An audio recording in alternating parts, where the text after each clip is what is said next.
everyone, it's Julia, and I wanted to share with you today this fun design that I have. This is a pine tree by the Tim Holtz. It's an alteration Bigs die. So I ran it through my Big Shot with these 3 different colored cotton fabrics. But it's a very detailed design, and I wanted to share with you how I handle these detailed designs when I'm doing my free motion. I have this on a tote bag. It's like a backpack cinch sack and has a large pocket on the front.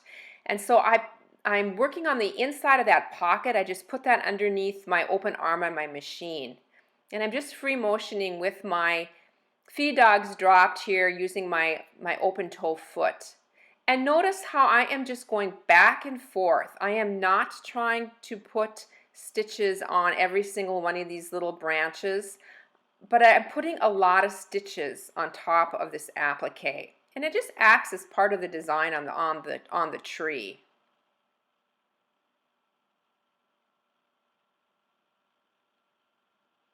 And I have one more plaid fabric here too, and basically just do the same thing, just going back and forth. It doesn't take long at all.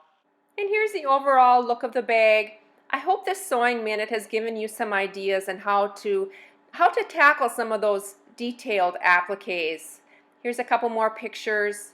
Thank you so much for joining me today. Bye for now.